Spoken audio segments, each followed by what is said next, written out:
Welcome back to Quantum Conversations. My name is Sarah, and I'm so excited to bring you another episode with my co-host, Carrie Bennett. We are really enjoying giving you this show and talking about these topics that seem really complex so that we can help them be a little bit more understandable to the everyday person. I just wanted to remind you to head down into the show notes to make sure you get my free resources and Carrie's free resources. We've both spent a lot of time compiling our favorite list of products, as well as how you can actually implement a lot of these things into your daily life for free using our guides. We also both have amazing courses that you have access to in the show notes as well. And we co-host a course together called Quantum Fertility. We've actually had some quantum fertility babies just born this summer, and we have several quantum fertility pregnancies going on right now where women were told that they were not going to get pregnant, and we have been able to show them the way using these circadian principles and quantum biology, and we're so grateful for this. So make sure you head down to the show notes, check out those resources, check out those courses.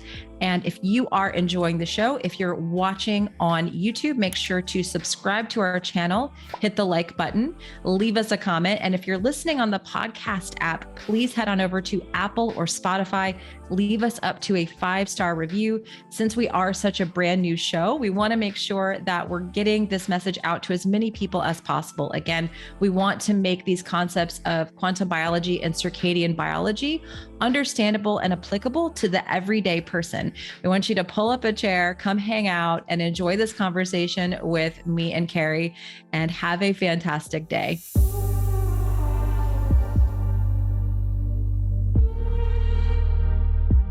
Hello, everyone. Welcome back to Quantum Conversations. Carrie and I are going to talk about a little bit of a polarizing topic today, and that is the wearable technology. So your AirPods, your Apple Watches, Fitbits, all the things. And how that's just not good for children too. So let's dive in. Okay. Okay. Right. I mean, yeah, you're right. Like this is controversial, but okay. I want to say something about this because everyone go to an airport or a shopping mall, or everybody has these in, or when I was teaching on college campuses still, it was just like everyone had these in, right? And yes, they're convenient. And guess what? Yeah. Do I have the wired headsets that I wear on a walk that when I come in, sometimes they get caught on the door handle or they get right. And it's just annoying. You're like, oh, so yes. But I think the only thing that one is getting from using a Bluetooth or a wireless headset is convenience, right? The convenience factor of not having a wire. Otherwise, though, you have to ask yourself, what are the consequences of that? And let's talk about it. It goes beyond the AirPods, because even if you had a actual headset that was wireless, or the ones that loop around the ears and behind the back of the head that I see a lot of runners wearing, I mean, even those are all emitting radiation, right? Wireless radiation. And that wireless radiation, we're going to use some names interchangeably. So I think it's important for you to know that you could call them non-native EMFs. You could call them microwave radiation. You could call it radio frequency radiation. You could just call it radiation, right? But what it is it's an invisible wave, right? An invisible wave of energy and information that's really, really intense, that basically you're putting into your brain when you're wearing a wireless technology. And so I don't think if you're trying to talk to family members about this, I don't think anyone would deny the fact that you could use microwave radiation to heat up food, because that's how a microwave works, right? It basically puts microwave radiation into this box, and that radiation pings off of your food and off of the walls. Supposedly it stays contained in the microwave. It doesn't, but it pings off the walls of the microwave and then cooks your food, right? And it really physically jostles the water molecules of your food, and that's what heats up the food, right? That's what heats up the food. Exactly. And so right. And so I don't think it's hard for people to say, wait, a microwave can be intense enough that it heats up my food. But I think what people are so confused with is that's the same exact radiation that we're putting in our ears or on our head with these wireless devices. And yes, it's to a slightly lesser degree. We're not jostling it up enough to heat up our brain.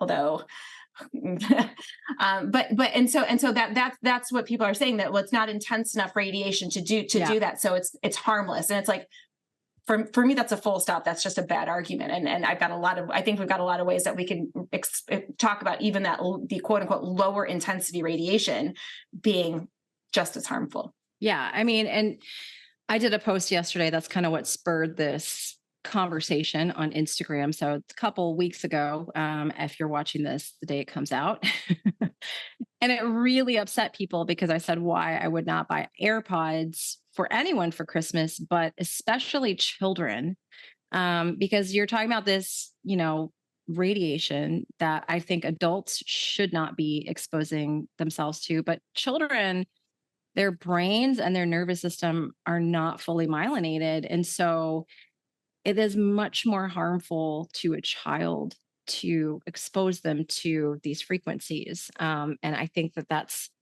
I just cringe when, and there's so many comments of just like how people have no idea that this is even a thing. People are upset, and people are like, well, my baby wears the owlet, so I can make sure that they don't die in their sleep. Which is like, that wasn't even a thing. When you had your first child and I had Alexis, like, didn't have those. They didn't even have like the video monitors that they have now. And guess what? James is almost 14 months old. Don't have a video. I don't even have a monitor, actually. I just keep the doors open, and we have a pretty big size house. I can hear him crying, Mom ears. Yeah, you have mom and dad ears if mom doesn't catch it. Like, someone will catch it. James will let you know if he is awake and needs to be picked up and held and coaxed back to sleep.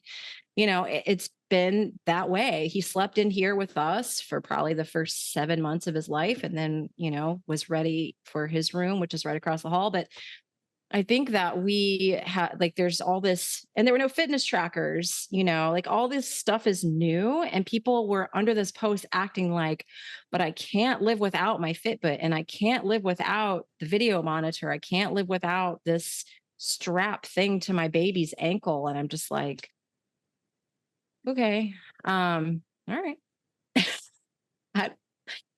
Convenience, right? That's what this all is. Yeah. This is convenience and reassurance, right? I mean, I think the reason why we get attracted to these things is because, do I want to be reassured that my baby is breathing at night? Mm-hmm. Absolutely, I do. Mm-hmm. Absolutely. Do I want to be reassured that I'm moving adequately throughout the day? Do I want to be reassured that my sleep is long enough, or I've got enough deep sleep? Sure, we're looking to these because we want to be reassured that what we're doing is, quote unquote, working for us or or supporting our health.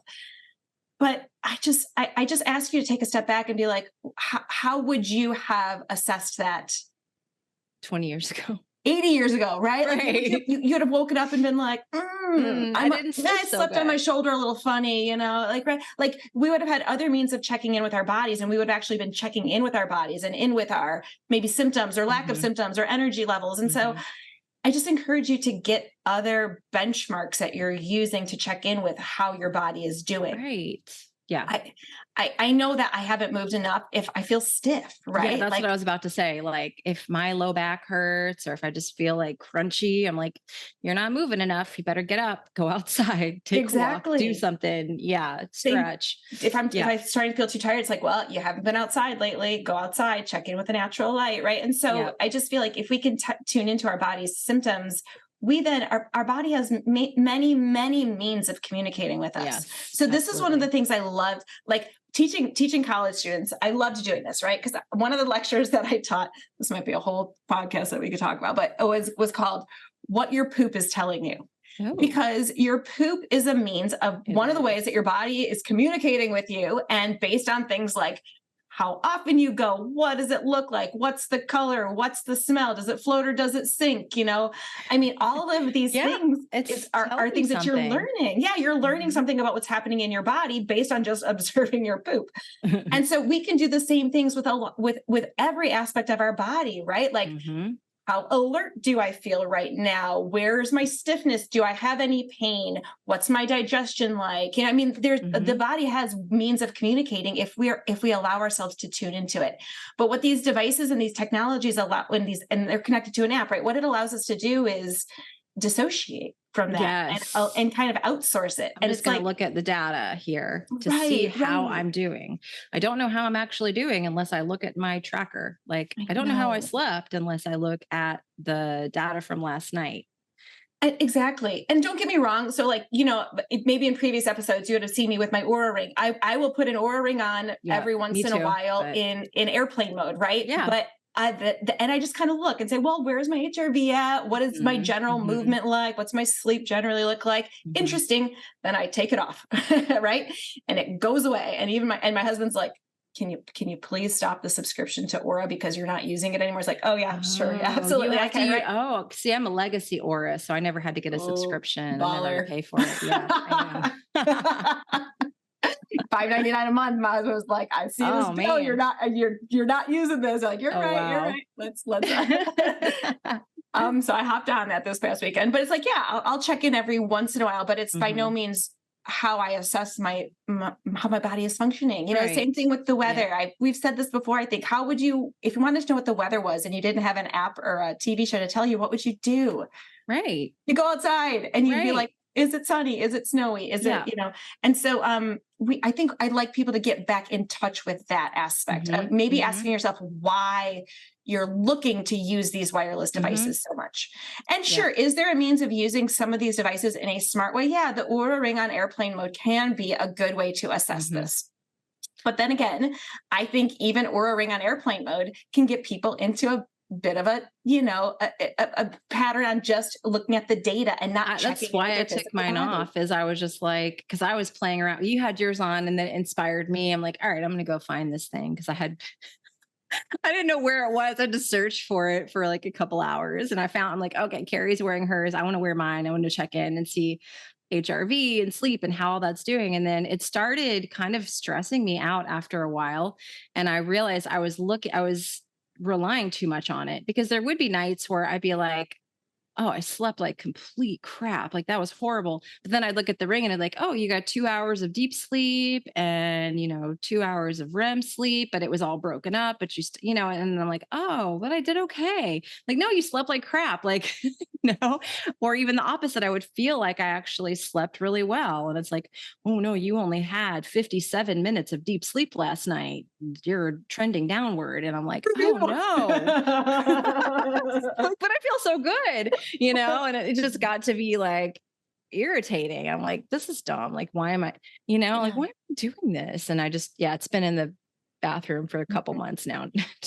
Mine's been about a month now that I just am like, okay, that was interesting. It's gone. It's bye-bye for a little while now. Maybe another 6 months I'll put it on. But that's exactly it. Right. And so I think the same thing also happens with blood work. I'm not saying blood work's not important, but we outsource how our body is feeling based on our blood work. Yeah. Oh no, my TSH is this, or oh no, my, whatever number it is. And it's like, I get that. That's a snapshot in time. I'm making a note here because I'm like, we need to do a whole episode on lab work. Yeah. I think we do. Okay. I'll stop going into the pitfalls of just relying on testing. Because it's really, you have to view it as a snapshot in time. And the body is always changing and adapting. It's like, how do you feel? Right. And so we had a community member just today. So this is very apropos, saying, yes, my numbers my blood work is showing this, but I'm feeling like X, Y, and Z. And I know that what I'm doing is making me feel better. And it's like, and she said, I'm not going to rely on that anymore to tell me how I feel and how I'm doing. I'm going to just trust my body. And it's like, that's so good. Right. Because that's true. Absolutely. We have to just be a part of our body. One of the things that I also think is this conversation's all over the place. We'll get back to non-native EMFs and AirPods in a second, people. But another thing that I think happens quite a bit is people underestimate like laughter and joy and chilling out. Oh yeah. Right. Like if you're doing something and if you're trying to track something and if it's providing any stress whatsoever, stop tracking it.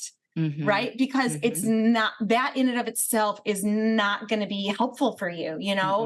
It was I was reading, I'm reading, I read a lot. Right. And so there's this book a really interesting book by a doctor named Dr. Riley, written back in the day. And he was tracking longevity, and he was trying to find people who were over the age of 100. Some of them were 120. I mean, some of these people got really, really up there. And he found that the common theme, because one of them drank whiskey every day, one of them smoked every day, one of them, I mean, like they weren't classically, not all of them were classically doing like, exercise, eat perfectly. What he found was a common thread. They all described themselves, they all described themselves as like letting things roll off their back. Not a big deal. It's okay. Right. Right. Yep. Like that happened. And yeah, I know I learned from it, or yes, that was something, but I'm not going to like, just let that weigh me down. Right. Yeah. Exactly. Yeah. So there is something to be said too about if you can kind of go with the flow of what your body is telling you and trust your body and not get bogged down by, 20 minutes less of deep sleep last night and that ruining your day or stressing you out about sleep tonight, then I think it's a good shift. I think it's a healthy shift to make. I think the summary of this there is that these wireless devices oftentimes lead to apps that then outsource us from, disassociate us from being in communication with what our body is telling us and what our body is feeling and is signaling to us. Yeah. And that's just like the mental aspect of it, of like, you have all that worry and you have all this unnecessary energy going towards this. And then there's also the physical aspect of like what you mentioned earlier was the radiation and, how that affects us on a cellular level. So maybe because, we want to keep it as basic as we can for people because we like to do that. But essentially, when you're exposing your body to a lot of non-native EMF, you're dehydrating the cells in your body, right? It's bringing down that cellular water. And it's destroying the mitochondria's capability of making more of that water for us. Mm-hmm. And then the other thing is like, so we can talk more on that, but just to also mention, you're usually wearing like an Apple Watch. You might sleep with it by your head, right? AirPods go in your ears. Like any of these wearables, they're usually like close to your vital organs while you're sleeping.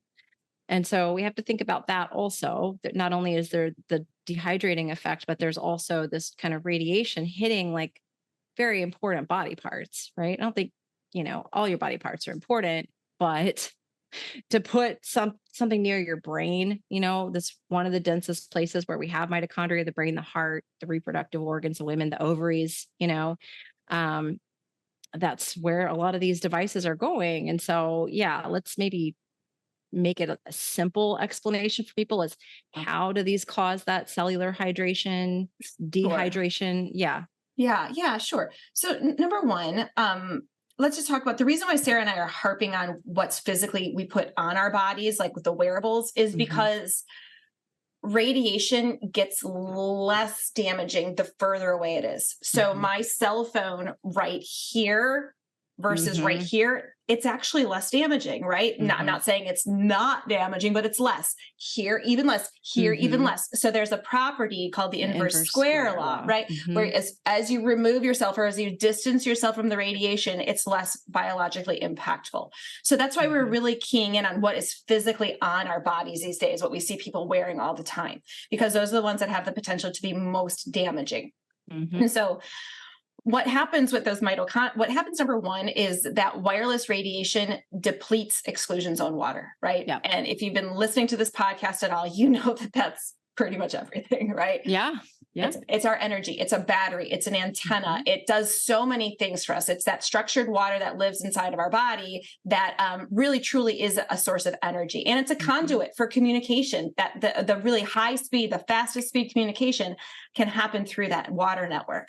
And if we deplete it, then we're destroying our energetic capacity and our body's communication capabilities. And so not a great thing, right? Not a great thing long-term. And then secondarily, when mitochondria are exposed to non-native EMFs, they go into danger mode. It changes the dynamics of the cell. The cell changes things like calcium concentration inside of it, and that pulls the mitochondria into a very stressed out state. And mitochondria in a stressed out state are less likely to easily start to make water. And, it's called oxidative phosphorylation, the process where they make the water and the ATP for us. It pulls the cell into a danger mode where the cell is actually more likely to go into something called glycolysis in the cytosol. That's a Warburg metabolism that's associated with cancer and other more severe disease states where the cell doesn't make adequate water or energy, water or ATP. I shouldn't call it ATP energy, but water or ATP. And so you're basically taking a cell, putting it in a very stressed out state, and it's not making anywhere near as much water to continue to replenish the water that is also being depleted from just being in proximity to those devices as well. So it's kind of a double whammy there.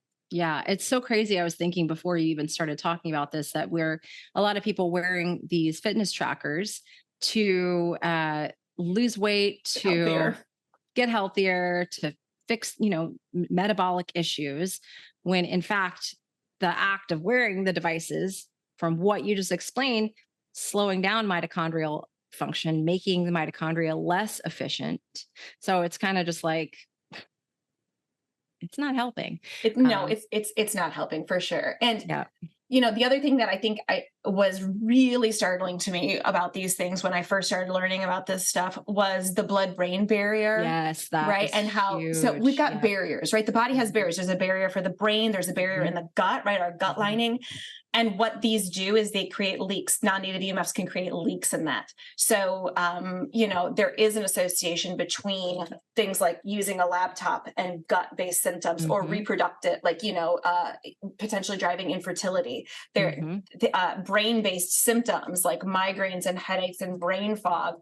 And a lot of it has to do with the fact that that blood-brain barrier is compromised, or that gut barrier is compromised. And now things are getting into the body in places where they should be tightly regulated, so it could be anything that's passing through the brain that can now get through. It could be a heavy metal. It could be glyphosate. It could be, a bacterial toxin, a mycotoxin, things that normally would have just been processed out now can get into the body because of our proximity to these devices.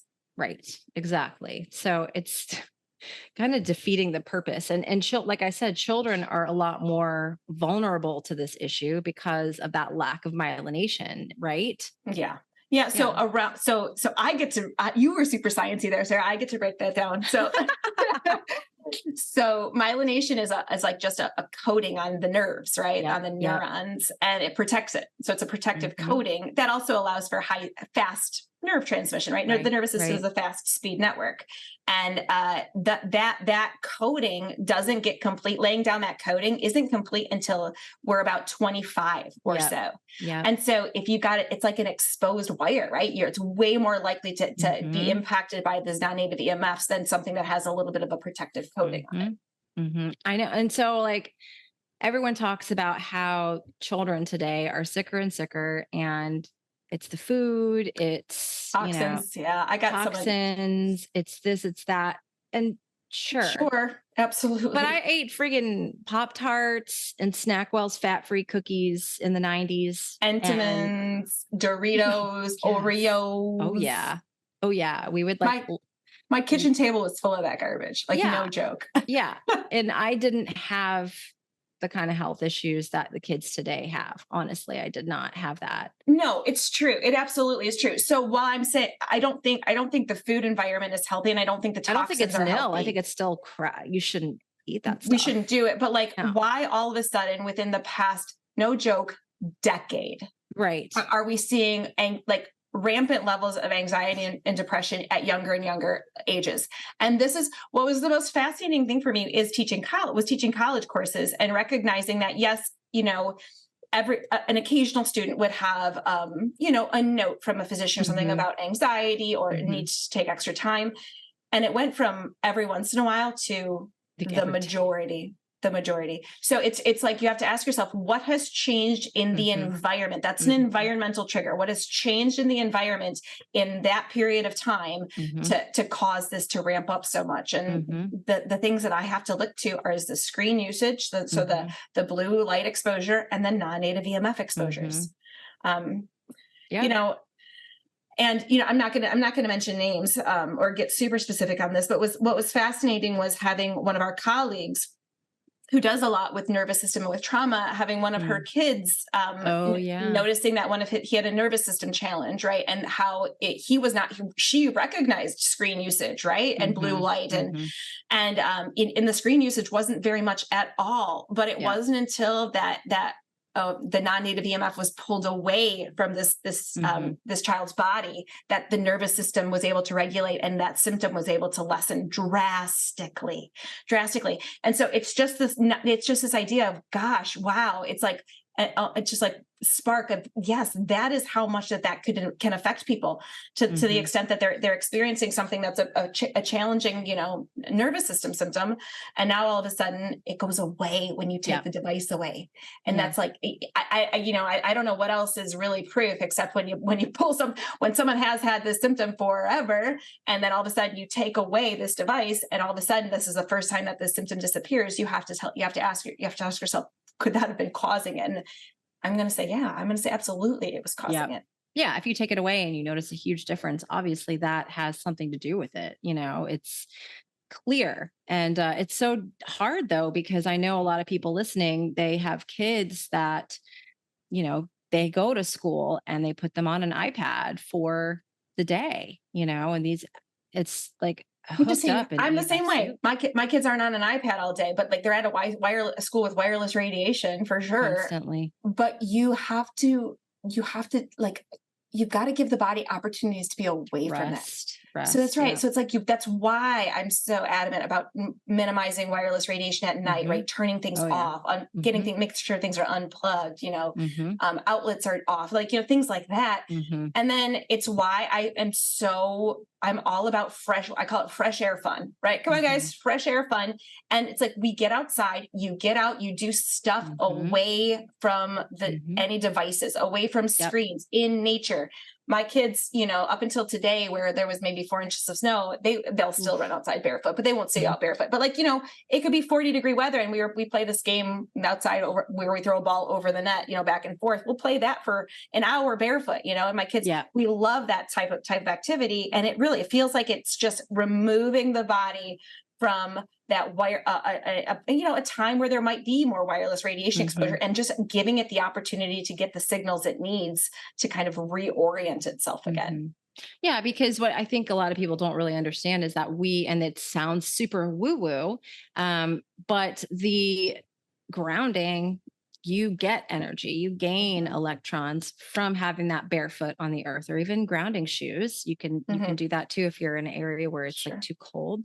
My son, the 13-month-old, almost 14-month-old, I bought these little leather moccasins for him. They're so cute, but he would go barefoot, but there's always something on his little baby feet are so sensitive. And so we wear the leather moccasins. I go around barefoot. It doesn't get colder than like 30 degrees most of the time here, and it doesn't really snow. So I'm barefoot outside all the time. And it's like, after we're done podcasting, even though I don't have a ton of like crap going on, I still am going to go outside, get sunshine, put my feet on the ground, because my body does feel like, you just kind of, once you've been behind the computer all day, you're like, oh God, totally. I did a live stream earlier. I'm doing this. It's like, I got to go outside, get barefoot, because you do feel it. I think people inherently, they don't necessarily need to know all this science. I mean, if they want to, they can go look at the work of Dr. Martin Pall, Pall, Dr. Arthur Furstenberg. Yes, The Invisible Rainbow. The Invisible Rainbow.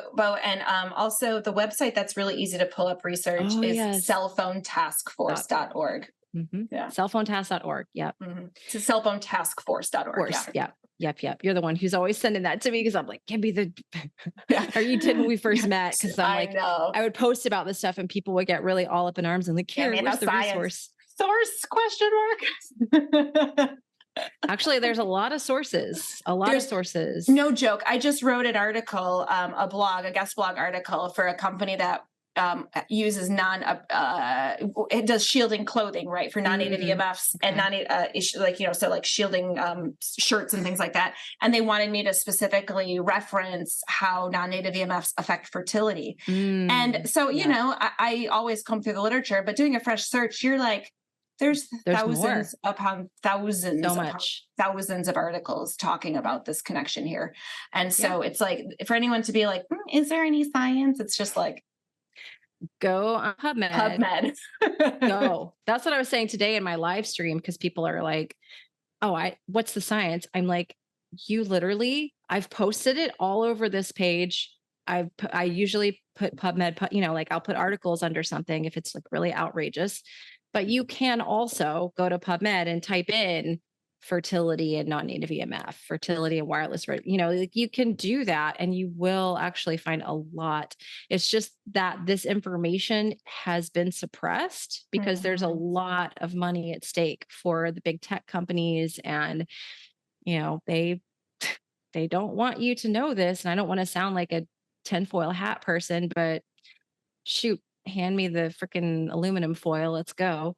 Speaking of which, our colleague Nick Pinault, if you're interested in diving more into this, he's so He's got funny in his courses, writing. right? He's got courses. He's got a book too, a guide. Oh, So about it, the title has tinfoil hat in it. So oh, that's too funny. But he's also got he also has a YouTube channel where he interviews people on this and just trying to draw awareness to it. I think it's it's a great resource if you're looking to dive a little bit more into this. So. Awesome. Yeah. And he's going to be, we're going to have him involved in a project we've got coming up too. So, yes. Yeah. So I mean, it's one of those topics that, again, is really polarizing for people because it's convenient and people, I think, are addicted to the data. And they have this idea that, I need this in order to get healthy. And the thing is, you really don't. Like, I'm lower than I was as far as weight goes than before I even got pregnant. Like, my health is better now than it has been. And I don't wear a tracking device to know how many steps I'm taking. I don't do any of that. I don't weigh, track, and measure anything really. I can trust my body to know if something is not okay for me. And I think that's the most frustrating thing for me as somebody who wants to help other people is like they come to me and they've got all these devices and labs and All this tracking data. this and data. And I'm like, and how is that working out for you? Like, how is that helping you? Honestly, I feel like it's creating more anxiety for a lot of people, not saying it's completely useless and you shouldn't do it. And there's no need for it ever. I think sometimes some data can be helpful. However, it's become like the entire basis of like their health journey is just like, well, this went up and this went down and like this, I got to tweak this number. And I'm like, I know it's too, and I get it. Like there are some brains that work that way, but I just knowing what I know about my own health journey and my relationship with data tracking and things like that, it's just like I feel like quantum health strategies are so freeing because they're easy and empowering. It's like go outside, get some fresh air, touch the earth. I feel like that's been so empowering, but I feel like it's also been so empowering to just give myself permission to drop all that. Yes. I don't track a darn macronutrient. No. I don't track a calorie. I don't track my blood glucose. I don't track my blood ketones. I don't track my sleep. I don't track my steps. It's like I check in with my body. How are you doing, body? How do we feel? Oh, you're a little thirsty. Okay, go drink some water. Right. I don't know how much water I drink. Like I don't know how much I drink either. And that's a hard thing for us because people do come to us a lot in email and in our courses and in our community, and they want formulas, and data analysis and formulas. And you and I both in our courses, we do have some protocols and some guidelines. We have put that together in our courses, but it's difficult to just say, like Huberman and what's her name? Soderbergh. Is that her name? Susanna Soderbergh, who does the cold water. Cold water. Yeah. They're both like 57 minutes a week of sauna, 11 minutes a week of cold.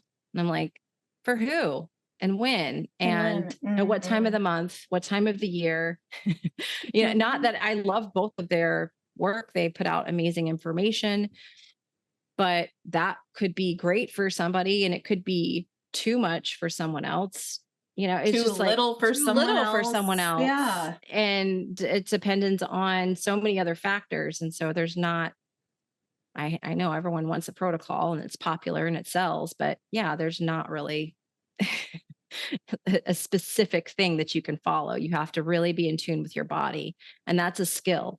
But I will say that and I don't know about you, having these practices, really being in tune with sunrise, sunset, outdoor time, season, temperature, what I'm eating, is it in season, all that kind of stuff. I'm so much more able to tune in to what I need. I think just from those connections, and it sounds woo woo, but for me, it's been so helpful. Same. I felt I have had the exact same experience because I used to be a data tracker for sure. Mhm, Right. mhm. I mean, I used to count my macros and all that stuff. And I do, I feel like now that I've really synced up with the rhythms of nature and those cycles, and I've tuned into that, my body will automatically tell me if something feels threatening Yeah. or not right. My body will reinforce what feels good. Mhm. So for example, Thanksgiving, I mean, it was fine. It was lovely. Right. But did I feel afterwards, was I just like, I that didn't was feel too great. much stuffing, right? Like that does not feel good. I mean, I Yeah, felt yeah. okay, but but my body was just like, yeah, okay, Mhm. that's enough. Okay, you had a feast. We're Now go good. ahead and Yeah. go back to your what we feel is normal supportive for you. Right, exactly. And so yeah, I just feel like that's it's something that it's you got to learn how to trust yourself again. Mhm, And maybe it's mhm. baby steps, but it's just been so freeing. My nervous system feels so much freer. I don't know, just my day feels freer because I don't Mhm. have to worry about tracking all this stuff. Right. Now, here's a question I did get under that post I put up yesterday. I'm curious to hear your Oh thoughts. boy. Well, first I got people who are like, I'm a type 1 diabetic. I have to wear a CGM. So wear it. Yeah.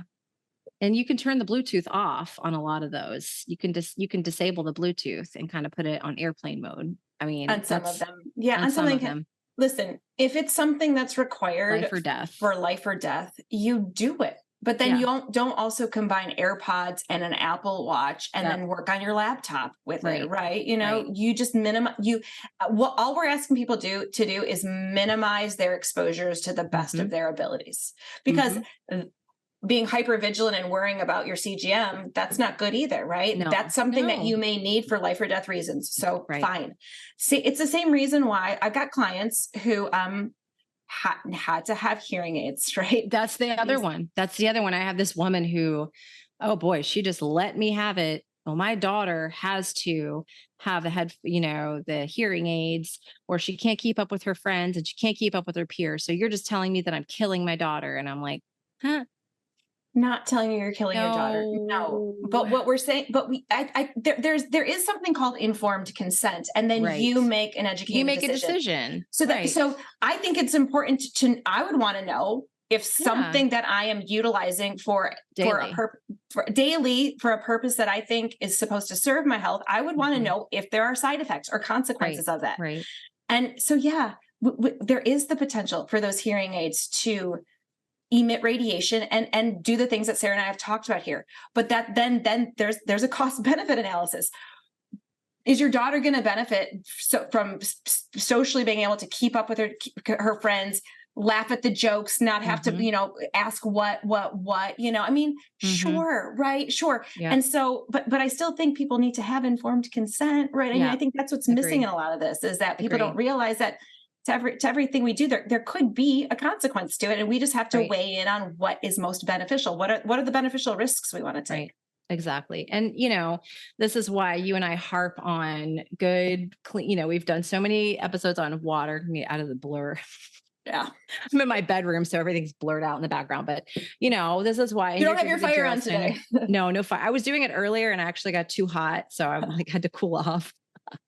Um, but yeah, I mean, that's why we harp on this clean spring mineral water, hydrogen water, all Yeah. these things can actually help with that dehydration aspect. It's not going to like cancel it. Mm-mm. Um, but it can be supportive. Things like grounding, having strong circadian rhythms, red light therapy. Like there's All a lot those. of things you can do to support your mitochondria if you do have to have like hearing aids with Bluetooth, like Sure. I would have a red light panel. I would make sure that I'm grounding. I would get really nice, good, high quality water. Check out some of our episodes we've done on water. We've done a couple of them now. And the stress factor also, which we talk about a lot. It's huge. It's huge. Yeah. And I also, in terms of hearing aids too, I'm not saying that this is right for the situation, but there are some that don't have Bluetooth, right? That's what I was saying. Over the counter. Yeah. She didn't want to hear that from me. She was mad because that's what I said. I'm like, can you just get one without Bluetooth? And she's like, well, then she can't communicate with her peers. And I was like, okay. Why not though? I didn't understand. Yeah. I need more information to kind of maybe support that a little bit better. Sometimes people are very committed to being angry and disagreeing with you, and you just have to let them.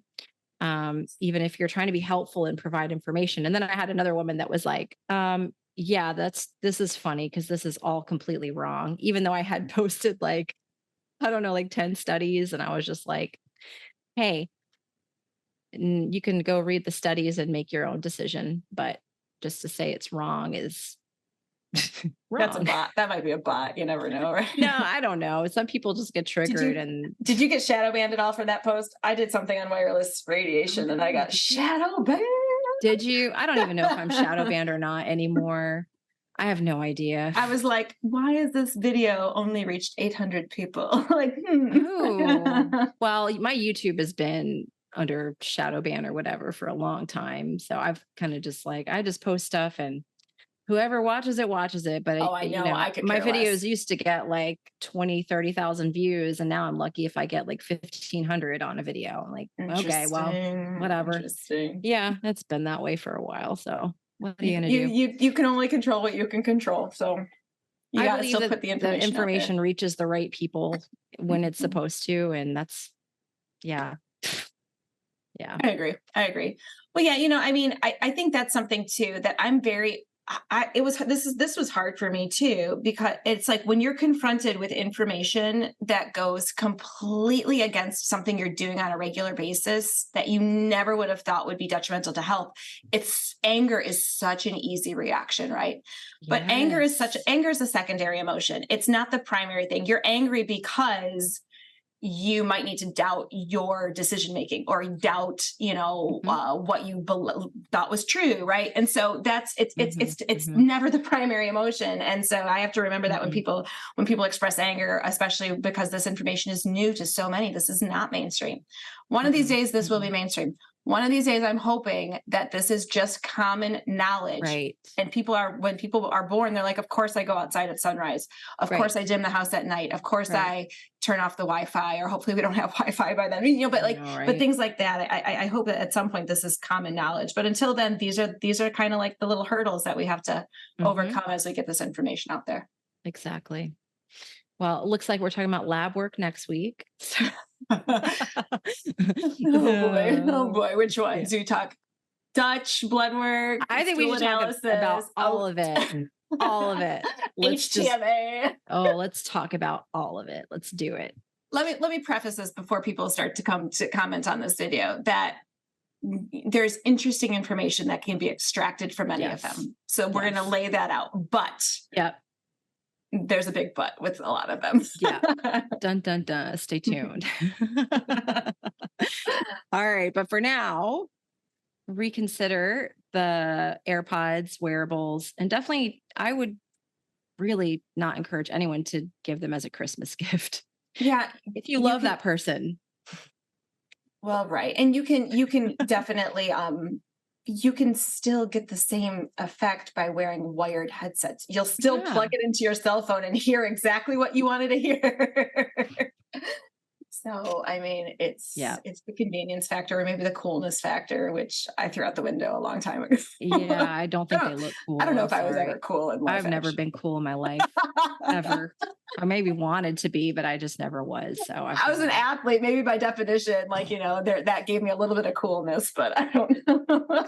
I was never even that. I was the goth girl with purple hair and Doc Martens. No way. We should show pictures from back in the day, right?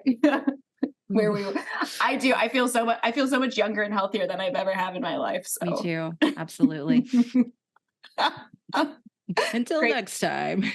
Great chatting with you, Sarah. Absolutely.